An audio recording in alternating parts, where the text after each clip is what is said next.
In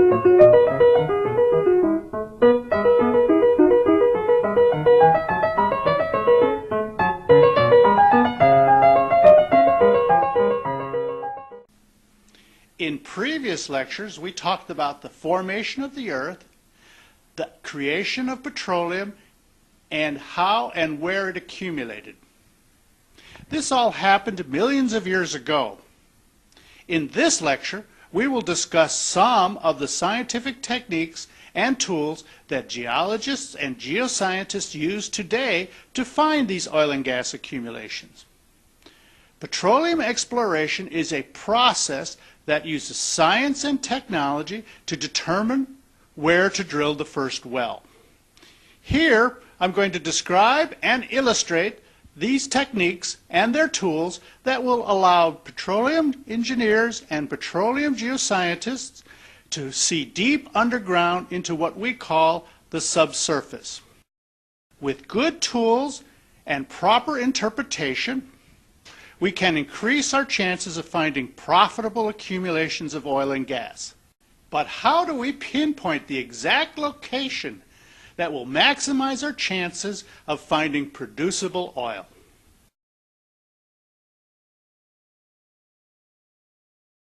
Before we answer that question, let's examine what is called the life cycle of a well. The first stage in getting oil and gas to market is called exploration. This is where the geoscientists and the petroleum engineers work together to locate and drill into a location that they think will produce oil. After they find traces of oil and gas, they must appraise and evaluate the commercial potential of that discovery. In doing that, they determine how much oil is available, the type of oil and gas that is present, and the extent of the field's size. In a sense, they calculate if there is sufficient petroleum to justify further investment. In other words, will the field produce enough oil to help recover all the costs and still make a profit? Will it be commercial? If they determine there is enough oil, they will then plan the development of the field. They select where wells are to be drilled to determine the size and extent of the field. Next, they plan and budget the equipment, tools, and manpower needed to bring the field into production. When all is in place, the production phase begins. This is where the field starts to produce oil and gas, where it starts to actually make money. In fact, the production stage is the only stage that makes money and must make enough to support the other phases and still make a profit. This stage can last from a few years to decades, depending on the size of the field. When there is no longer enough producible hydrocarbons to make a profit, the well will be shut down. Before it is abandoned, however, there are environmental concerns that must be addressed. It should be the goal of all oil professionals to leave the well sites of an abandoned well in the pristine condition that it was found before drilling began. In the next several lectures in this series, we will discuss each of these phases in more detail. In this lecture, we will concentrate on the phase of exploration. Let's go back to the question I asked a few minutes ago. How do we pinpoint the exact location that will maximize our chances of finding producible oil?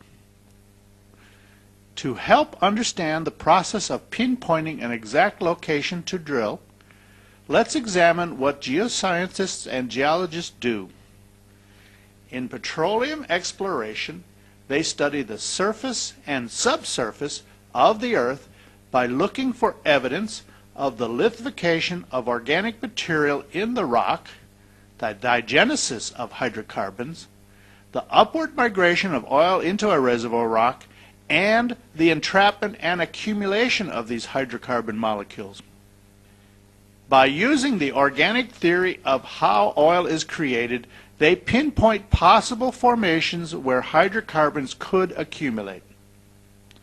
Geologists and geoscientists study the surface of the earth, its mountains, its oceans, its valleys, its plains. They study satellite images of the earth. They look for signs of oil, places where oil seeps to the surface. They examine the rock types, formations and structures called outcrops, and they use the process of elimination to eliminate or cross out areas where they cannot get access, or areas that they know through experience will not contain oil, like areas only made up of igneous or metamorphic rock. Let's examine the methods they use to study the surface of the earth in a little more detail.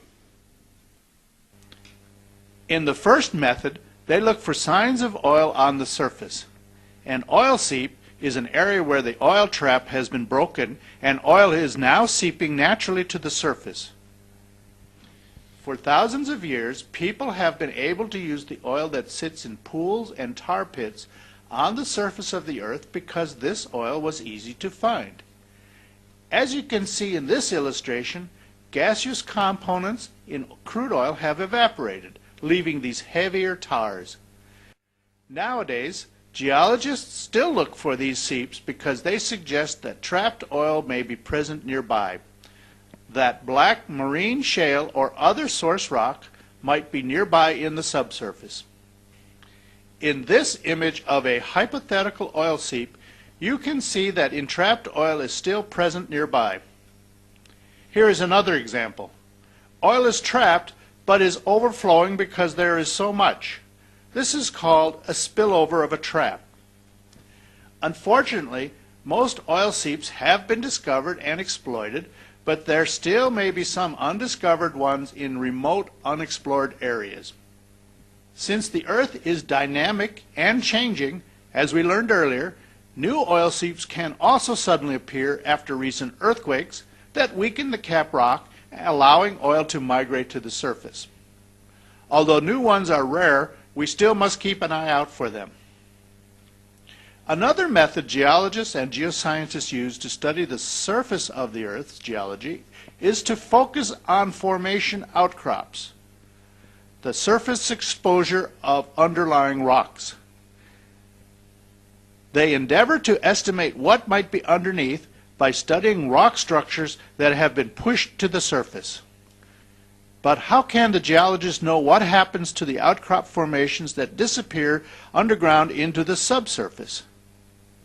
To encourage the investments of money and time needed to drill a wildcat well, the first well that is drilled in a particular area, geologists and geoscientists must offer more evidence or proof than guesses as to what formations of the rocks are in the subsurface. They must struggle to better the odds that oil will be found, on average, in only 1 out of 4 wildcat wells. They use technology to push these averages in their favor. Nevertheless, the oil business is still about risk and convincing others to invest large sums of money in what will most likely be a dry hole, a term we use to describe a drilled well with no commercial oil or gas. This is the symbol used on geological maps to symbolize a dry hole. So why do they take these risks? If they are lucky, they will find a rich field that will not only pay for the other 3, but will also produce a large profit. They are looking for the bonanza. In any event, geologists and geoscientists meticulously compile their surface data to convince others that there are signs of oil and that a closer look may be in order. Geologists and geoscientists also study visual evidence on the surface collected from satellite and airplane images miles high that allow them to view areas over thousands of square miles.